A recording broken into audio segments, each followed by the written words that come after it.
Fala pessoal, como vocês estão? Quanto tempo? Eu tava com saudade de gravar e falar com vocês.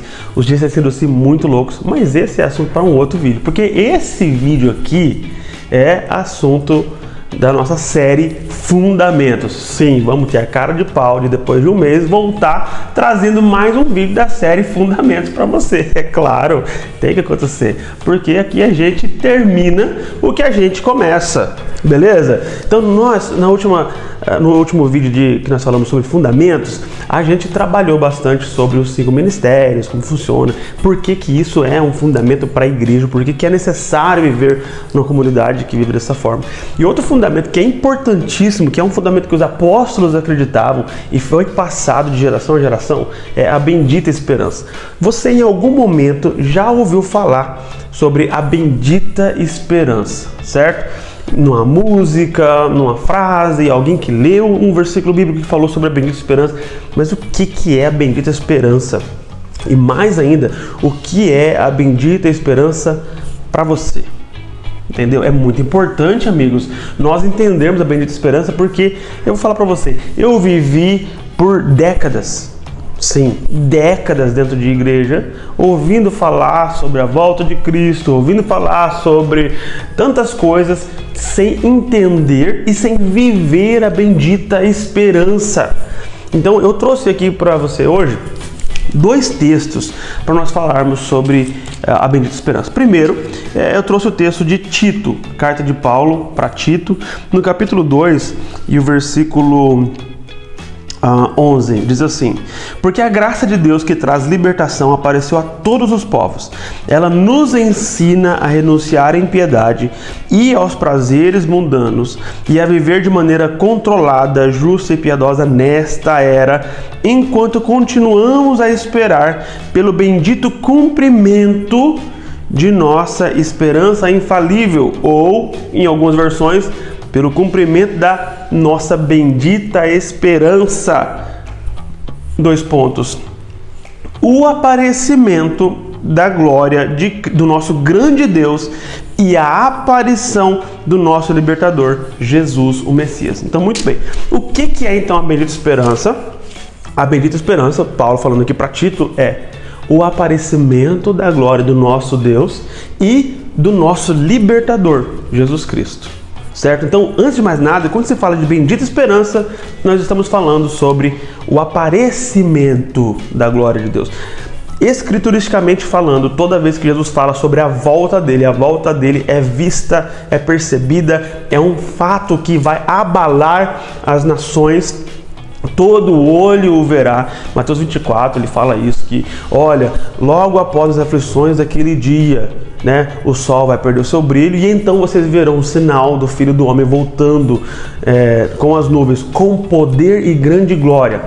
Alguns versículos anteriormente ele fala assim que, assim como um raio que sai do ocidente se mostra até o oriente, assim é a volta do Filho do Homem. Então, você já viu um raio oculto?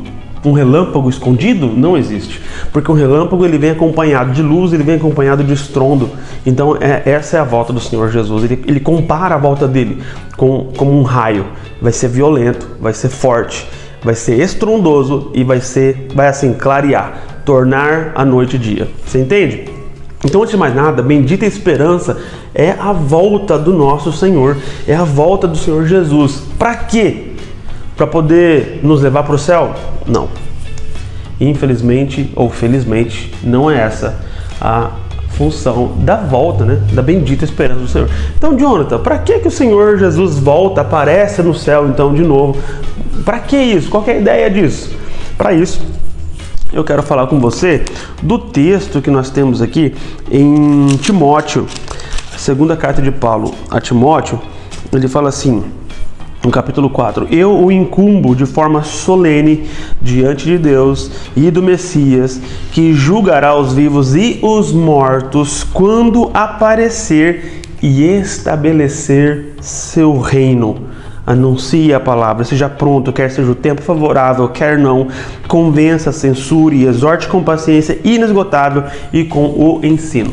Então, Paulo fala aqui para Timóteo que o que Jesus vem fazer ele vem julgar vivos e mortos, e ele vem também estabelecer o reino dele. Antes de mais nada, nós precisamos entender que Jesus é o descendente de Davi, Jesus é o filho de Davi, que lá em Crônicas, né, lá em Reis, quando Deus fala para Davi, ele fala: olha, você vai ter um filho e o teu filho reinará eternamente, ele terá um reino perpétuo, sabe? Então, aquilo apontava para Salomão, ok, que governou depois do pai, mas haveria um descendente dele, que o trono pertenceria para sempre a ele. E esse cara é Jesus. Ele é o descendente de Davi que vai governar no trono eternamente.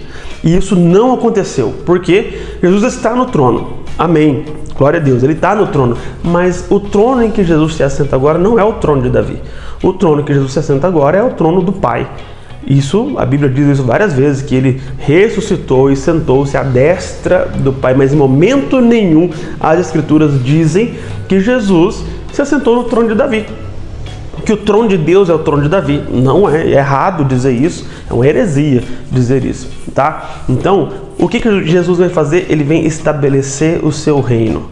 Ele vem, então, para que a partir de Jerusalém, ele estabeleça o trono de Davi, né? E ele vai governar novamente. Ele vai estabelecer o reino dele não só em Jerusalém, mas nas nações. E todas as nações terão que se submeter a Yeshua. É para isso, é isso. Então, quando ele vier, ele vai trazer juízo, né? E aí é um tema um pouquinho complicado, que a gente pode tratar sobre os pormenores num próximo vídeo, falando sobre escatologia, sobre ordem de acontecimentos e o que acontecerá, e milênio e tudo mais. Mas o fato é, meu amigo, bendita esperança é o aparecimento do nosso Senhor no céu. E quando, isso eu posso dizer com toda a propriedade, e quando que acontece o aparecimento do nosso Senhor Jesus no céu? No final da grande tribulação, tá? Biblicamente falando, existem textos, existem escrituras que nos mostram após as tribulações daquele tempo. Que tempo? A grande tribulação. Então verão o sinal do Filho do Homem vindo com poder e grande glória nas nuvens, tá? O que mais? Ao soar da sétima trombeta. A sétima trombeta acontece no final da tribulação, vindo depois, então, as taças, tá bom? Então, a Bíblia também diz no texto de Timóteo que ele vai vir nos salvar da ira, e as taças são a ira de Deus. Então, quando o Cordeiro vier, ele vem na última trombeta, né?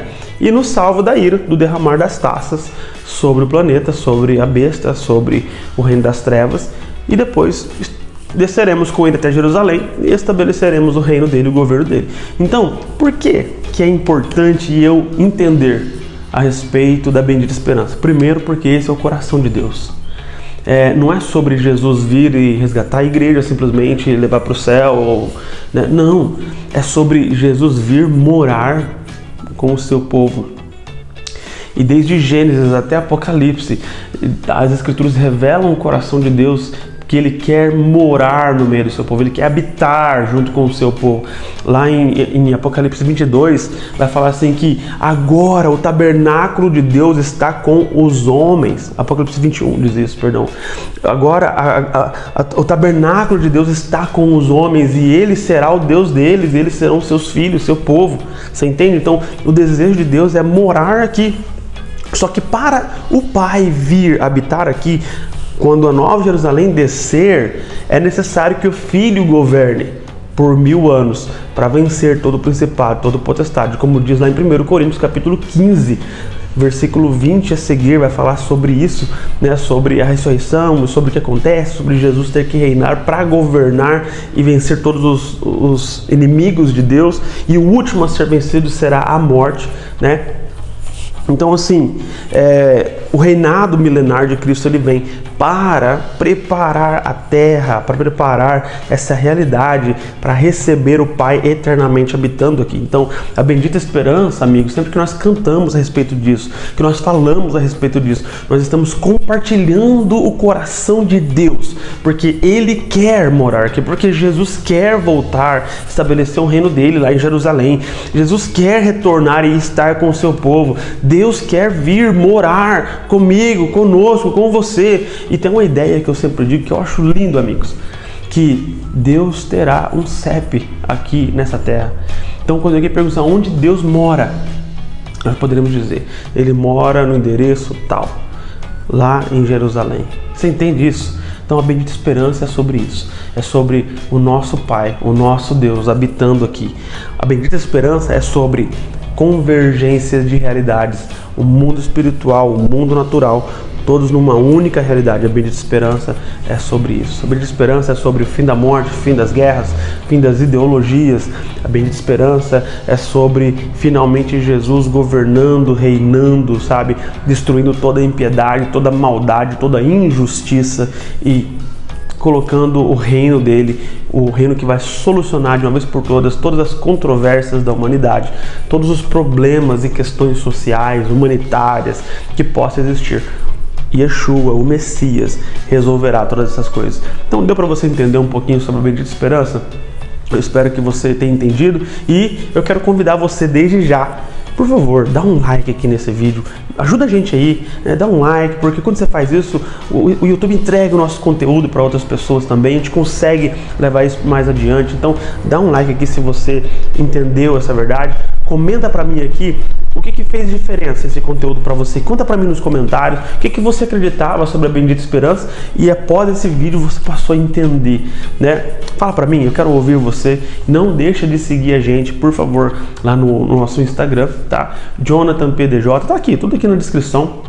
Jonathan PDJ, lá no Instagram. Tem também a nossa comunidade, a comunidade que eu pastoreio lá. Segue a gente lá, acompanha a gente, tenho certeza que você vai ser muito abençoado pelos conteúdos. E lá no meu Instagram também eu consigo estar mais pertinho de você pode fazer suas perguntas, você pode acompanhar a nossa vida por lá, nosso estilo de vida, e eu tenho certeza que será assim abençoador para você. É muito bom ter você aqui, viu? Então, tchau, tchau, até o nosso próximo vídeo.